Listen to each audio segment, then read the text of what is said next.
காட்டுக்கூடலூரில் காங்கிரஸ் வேட்பாளர் விஷ்ணு பிரசாந்தை ஆதரித்து பெருநர்கிள்ளி தேர்தல் பிரச்சாரம்.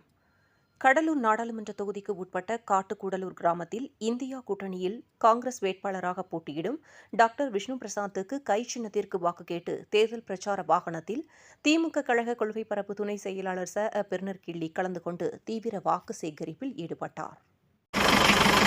காட்டுக்கூடலூர் ஊராட்சியில் வாழ்கிற வாக்காள பெருங்குடி மக்களே, அன்பிற்கினிய தமிழ் இனமே, தாய் இனமே, வளர்ந்து வருகிற இந்த நகரத்தில் வணிகம் செய்து வருகிற வணிக தமிழர்களே,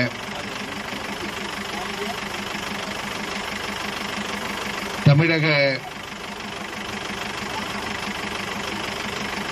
அமைச்சரவையில் தொழிலாளர் நலத்துறை அமைச்சராகவும் மாவட்ட கழக மேற்கு பகுதி செயலாளராகவும் இருக்கக்கூடிய அருமை சகோதரர் கணேசன் அவருடைய வேண்டுகோளை ஏற்று நமது ஆற்றல் மிக்க சட்டமன்ற உறுப்பினர் சபா ராஜேந்திரன் அவர்களின் அழைப்பை ஏற்று உங்களை எல்லாம் நான் சந்திப்பதிலே பெருமகிழ்ச்சி அடைகிறேன். சுபா சந்திரசேகர் அவர்களுடைய விருப்பத்தை ஏற்று இந்த நிகழ்ச்சியிலே நான் கலந்து கொள்வதில் மகிழ்ச்சி அடைகிறேன். இந்திய கூட்டணியில் அங்கம் வைத்துக் கொண்டிருக்கிற திராவிட முன்னேற்ற கழகம், இந்திய காங்கிரஸ் பேரியக்கம், தமிழர் வாழ்வுரிமை கட்சி, விடுதலை சிறுத்தைகள், இந்திய கம்யூனிஸ்ட் கட்சி, மார்க்சிய கம்யூனிஸ்ட் கட்சி என இந்திய கூட்டணியில் அங்கம் வைக்கக்கூடிய அனைத்து நிலை பொறுப்பாளர்களே, இந்த காட்டுக்கூடலூர் திராவிட முன்னேற்ற கழகத்தினுடைய கிளை செயலாளர் அவர்களே, PLA 2 PLA C என்று சொல்லுகிற களப்பணியாளர்களே, இளைஞரணி தம்பிமார்களே, அனைவருக்கும் தாய்மார்களே, பெரியோர்களே, அனைவருக்கும் வணக்கம். மலர்ந்திட, இந்திய ஒன்றியத்தில் இந்திய திருநாட்டில் நல்லாட்சி மலர்ந்திட நீங்கள் எல்லாம் கை சின்னத்திலே வாக்களிக்க வேண்டும் என்று உரிமையோடு உங்களை கேட்டு நாடி ஓடி வந்திருக்கிறோம். இன்றைய தினம் 18வது நாடாளுமன்ற தேர்தலில் 3 அணிகளாக தமிழ்நாட்டில் தேர்தல் களத்தை கட்சிகள் சந்தித்துக் கொண்டிருக்கிறது. ஆனால் இந்திய கூட்டணியை பொறுத்தவரையிலும் திராவிட முன்னேற்ற கழகம் தலைமையேற்று திராவிட முன்னேற்ற கழகத்தினுடைய தலைவர், தமிழக முதல்வர் பெருமதிப்பிற்குரிய அண்ணன் ஸ்டாலின் அவர்களுடைய தலைமையில்தான் இந்திய கூட்டணியை நாம் உருவாக்கி இன்றைக்கு களம் கண்டு கொண்டிருக்கிறோம். அப்படி களம் கண்டு கொண்டிருக்கிற நாங்கள் 3 ஆண்டு கால ஆட்சியில் எண்ணற்ற திட்டங்களை தமிழ்நாட்டு மக்களுக்கு தந்திருக்கிறோம். அதை தாண்டி காட்டுக்கூடலூர் பகுதியில் அடர்த்தியாக வன்னிய பெருமக்கள், பாட்டாளி மக்கள் பாடுகிறார்கள் என்பது எல்லோருக்கும் தெரியும். திராவிட முன்னேற்ற கழகம் தலைவர் கலைஞராக இருந்தாலும் அவருடைய பிள்ளை முத்துவேல் கருணாநிதி ஸ்டாலின் என்று பொறுப்பேற்ற அண்ணன் ஸ்டாலின் அவர்களாக இருந்தாலும் எண்ணற்ற திட்டங்களை ஒடுக்கப்பட்ட, அடக்கப்பட்ட, குறிப்பாக பாட்டாளி மக்களுக்கு ஏராளமான நலத்திட்டங்களை நாம் வழங்கிக் கொண்டிருக்கிறது திராவிட மாடல் ஆட்சி. அந்த செய்திகளை எல்லாம் நான் நினைவு கூர்ந்து உங்களிடத்திலே நான் வாக்கு கேட்க விரும்புகிறேன். 1987 தொடர் சாலை மறியல் போராட்டத்தை மருத்துவர் ஐயா அவர்கள் நடத்தினார்கள். அந்த போராட்டம் நடந்த பொழுது தமிழ்நாட்டினுடைய முதலமைச்சர் எம்ஜிஆர் அவர்கள். ஆனால் இன்றைக்கு இந்த இளைய சமுதாயத்திற்கு தெரியாது. 87 எம்ஜிஆர் ஆட்சியில் தொடர் சாலை மறியல் போராட்டம் நடைபெறுகிறது. அந்த போராட்டம் செப்டம்பர் திங்கள் 17ஆம் தேதி தந்தை பெரியார் பிறந்த நாளில் அறிவிக்கப்படுகிறது. அன்றைய தினம்தான் சென்னையிலே அறிவாலயம் திராவிட முன்னேற்ற கழகத்திற்கு துவங்கப்படுகிறது. முதல் முறையாக திராவிட முன்னேற்ற கழகத்தில் இருக்கிற உடன்பிறப்புகள்லாம் தலைவர் கலைஞரின் அழைப்பை ஏற்று அறிவாலயம் திறப்பு விழாவிற்கு சென்னைக்கு செல்லுகிறார்கள். சென்னைக்கு சென்று வீடு திரும்புகிற பொழுது சாலை மறியல் போராட்டம் துவங்கி திரும்பி வருகிற உடன்பிறப்புகள் எல்லாம் இரத்தக்கரைக்கு ஆளானார்கள்.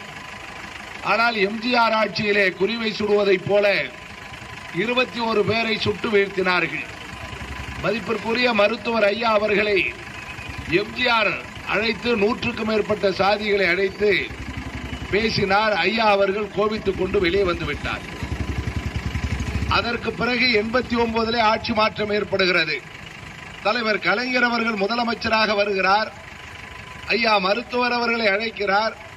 அழைத்து இடஒதுக்கீடை நான் வழங்குகிறேன் என்று முத்தமிழறிஞர் கலைஞர் ஒருவர்தான் பாட்டாளி மக்களுக்கு ஐயா நிறுவனர் ராமதாஸ் அவர்கள் போராடிய அந்த போராட்டத்தினுடைய விளைவாக 20 ஜாதிகளை 20% இடஒதுக்கீடை உருவாக்கி மிகவும் பிற்படுத்தப்பட்ட மக்களுக்கு 20% இடஒதுக்கீடை வழங்கியவர் முத்தமிழறிஞர் கலைஞர் என்கின்ற இந்த சமுதாயத்திற்கு நினைவு கூற விரும்புகிறேன். அப்படி வழங்கப்பட்ட அந்த இடஒதுக்கீடை அன்று முதல் இன்று முதல் வரை எந்த கொம்பனாலும் அசைக்கப்பட முடியவில்லை. அசைத்து பார்த்தால் அது கலைஞரின் திட்டம் என்பதனாலே எவனாலும் அதை அழிக்க முடியவில்லை. ஆனால் அதற்கு பிறகு 91 ஆட்சி மாற்றம் வருகிறது. நமது ஆட்சியை, கலைஞரின் ஆட்சியை விடுதலை புலிகளின் காரணம் காட்டி ராஜீவ்காந்தியை தமிழ் மண்ணிலே திருப்பரம்பூரில் மே திங்கள் 21ஆம் தேதி படுகொலை நடைபெறுகிறது. அதற்கு நாள் தேர்தல் ஒத்தி போகிறது. பழி சுமத்தப்படுகிறோம். திராவிட முன்னேற்ற கழகம் சாலை மறியலையும் அடிபடுகிறோம். 91 ராஜீவ்காந்தி மரணத்திலும் நாம் காயத்திற்கு ஆளாகிறோம், களங்கத்திற்கு ஆளாகிறோம். அதற்கு பிறகு ராஜீவ்காந்தியினுடைய மரணத்தை பயன்படுத்தி கொடுத்து அம்மையார் ஜெயலலிதா ஆட்சிக்கு வருகிறார். ஆட்சிக்கு வருகிற பொழுது அம்மையார் என்ன சொன்னார்? அந்த 5 ஆண்டு காலத்தில் இடஒதுக்கீடு போராளிகளை பார்த்து மரம் வெட்டிகள் என்று சொன்னார் ஜெயலலிதா. சட்டமன்றத்தில் கைதுங்க. விரைவில் இன்னும் 30 லட்சம் பேருக்கு தேர்தல் முடித்த பிறகு 1.5 லட்சம் குடும்பங்களுக்கு அதாவது கலைஞர் மகளிர் உரிமை தொகை வழங்கப்பட இருக்கிறது. நான் கேட்கிறேன், நடுநிலையோட கேட்கிறேன், யாராவது ஒரு 10 வருஷத்துக்கு முன்னாடி ஏன் இப்ப கூட வச்சீங்க? உடம்பு சரியில்லை, அக்கா ஆஸ்பத்திரி போனோம், பிள்ளைக்கு ஜுரம் அடிக்குது, ஒரு 50 ரூபா உண்டா இல்லைங்களா? ஆனால் தலைவரின் பிள்ளை, கலைஞரின் பிள்ளை அண்ணன் ஸ்டாலின் அவர்கள் தான் தமிழ்நாட்டில் இன்றைக்கு 1,20 லட்சம் குடும்ப தலைவிகளுக்கு கலைஞர் மகளிர் உரிமை தொகை மாதம் 1000 ரூபாய் வழங்கப்படுகிறது. அந்த திட்டம் நல்லா இருக்கா? பயனுள்ளதா இருக்கா? தாய்மார்களை கேட்கிற பயனுள்ளதா இருக்கா? தொடர்ந்து உங்களுக்கு மாசம் 1000 ரூபாய் கிடைக்கணுமா? அப்ப என்ன செய்யணும்? எதுக்கு ஓட்டு போடணும்? நல்லா சொல்லுங்க. கை சின்னத்துக்கு ஓட்டு போடணும். நீங்க மட்டும் போனா போதாது, அக்கம் பக்கம்லாம் சொல்லணும். இல்லைன்னா 1000 ரூபாயை புண்ணிட்டு போயிடுவானுவோம். இது சாதாரண கூட்டம் இல்ல, மோடி கூட்டம், மோடி மஸ்தான் கூட்டம். அந்த காலத்துல விருதாளம் திண்டிவனத்துக்குலாம் போயிருக்கீங்களா? அந்த ஒழுங்குமுறை விற்பனை கூடத்துக்கு போனா வருவானோ கீரி பாம்பு சண்டை விடுறேன்னு. கடைசி வரையிலும் சண்டை விட மாட்டான். கூட்டத்தை கூட்டவனே சொல்லுவான், டேய் வீட்டுல கண்ணுக்குட்டிக்கு ரத்தம் வரப்போது, கையில இருக்கிற காசு எடுத்து வை, தாலி எடுத்து வையுமா. அந்த மோடியோட இந்த மோடி மோசமான மோடி. கீரி பாம்பு சண்டை விடுறவனை விட இவனை மோசமானவனுவோ புரிஞ்சுக்கிட்டு கலைஞர் மகளிர் உரிமை தொகை திட்டம் பயன்பெற வேண்டும். பெட்ரோல் டீசல் 100 ரூபாய்க்கு விற்குது. 3 ஆண்டு காலத்தில் 35 மாதங்களில் அருமை தாய்மார்களே, தமிழ்நாட்டில் மாத்திரம்தான் விடியல் பயணம். இங்கே காட்டுக்கூடலூர்ல இருந்து பண்ருட்டி போனாலும், கடலூர் போனாலும், விருதாச்சலம் போனாலும், வடலூர் போனாலும் நீங்க யாராவது பயணச்சீட்டு வாங்குறீங்களா? வாங்கல. மாதம் 20 முறை பயணம் செய்தால் ஒரு நாளைக்கு 50 ரூபாய் எவ்வளவு மிச்சப்படுது? 1000 ரூபாய் மிச்சப்படுது. கலைஞர் மகளிர் உரிமை தொகையில் 1000, பேருந்து கட்டணத்தில் 1000, கொரோனாவில் 4000. அதே மாதிரி நம் வீட்டு பிள்ளைகள் படித்தால் புதுமை பெண் திட்டத்திலே பட்டம் படிக்கிற 20 மாசம், 40 மாதம், 60 மாதம் படிக்கிற பிள்ளைகளுக்கு மாதம் 1000 ரூபாய். இந்த ஜனவரி பொங்கலில் இருந்து ஆண் பிள்ளைகளுக்கு தமிழ் மகன் திட்டத்திலே 1000 ரூபாய், பெண் பிள்ளைகளுக்கு, ஆண் பிள்ளைகளுக்கு, குடும்ப தலைவிகளுக்கு என்று கொடுப்பதை விட இந்த காட்டுக்கூடலூர்ல ஒரு 5 வருஷம் 10 வருஷத்துக்கு முன்னாடி இது மாதிரி தார் சாலை இருந்ததா? எல்லார் வீட்டிலையும் மோட்டார் சைக்கிள், கார் இருந்ததா? இப்ப இருக்கு. ஆனா இப்ப மோட்டார் சைக்கிள்ல நம்ம பசங்க வேகமா போறா, நம்ம புள்ள டிராக்டர்ல போறோம், விபத்துக்கு உள்ளாகுது. விபத்துக்கு உள்ளானா அந்த காலத்துல அடிப்பட்டா ஆஸ்பத்திரி போனோம்னா கடன் கைமாத்து கேட்கறதுக்குள்ளே உயிர் போயிடும். ஆனால் இன்றைக்கு அப்படி அல்ல. கலைஞர் கொண்டு வந்திருக்கிற 108 ஆம்புலன்ஸ் திட்டத்துக்கு காட்டுக்கூடலூர்ல இருக்கிற கடை வச்சிருக்கிற ஒரு வியாபாரி இந்த சாலையில் விழுந்த செய்தியை கூப்பிட்டு சொன்னா உடனே ஆம்புலன்ஸ் வரும். அவருக்கு 5000 ரூபாய் வங்கி கணக்குல ஏறிடும். ஆட்சிக்கு போய் தனியார் மருத்துவமனையில சேர்த்து 48 மணி நேரம் சிகிச்சை கொடுத்து 4 லட்சம் ரூபாய் வரையிலும் தமிழ்நாட்டில் எங்கு விபத்து உள்ளானாலும் உயர் சிகிச்சை கொடுக்கிற உயிர்காக்கும் உயர் சிகிச்சைக்கு 4 லட்சம் ரூபாய் வழங்குகிற திட்டம் இந்தியாவை கடந்து உலகத்தில் கூட கிடையாது, தமிழ்நாட்டில் மாத்திரம்தான் இருக்கிறது. ஆக இவ்வளவு திட்டங்கள். அயோத்தியில பிள்ளை ராமர் கோயில் கட்டின சிலைக்கு இன்னும் 4 கோடி ரூபாய் பணம் வரணும்னு வலைதளங்கள்ல வந்திருக்கு. அது ஒரு பக்கம் இருக்கட்டும்.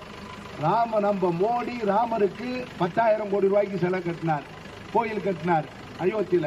அதுக்கு பேரு பிள்ளை ராமர்னு சொன்னாங்க, ரைட். ஆனால் கலைஞரின் பிள்ளை பெரியார், அண்ணா, கலைஞர் வழிவந்த கலைஞரின் பிள்ளை 17 லட்சம் குழந்தைகளுக்கு, நம் வீட்டு பிள்ளைகளுக்கு காலை உணவை வழங்கினார். அதுதான் திராவிட மாடல் ஆட்சி. அது RSS மாடல் கோயில் கட்டினது, திராவிட மாடல் பள்ளிக்கூடத்தை கட்டி காலையில பிள்ளைகளுக்கு 17 லட்சம் பேருக்கு சோறு போட்டது. இது வேணுமா அது வேணுமான்னு முடிவு பண்ணி இப்படி சொல்லிக்கிட்டே போகலாம். நேரமாகிறது. நீங்கள வேலைக்கு போயிட்டு வந்து எல்லாம் ஓய்வா இருக்கீங்க.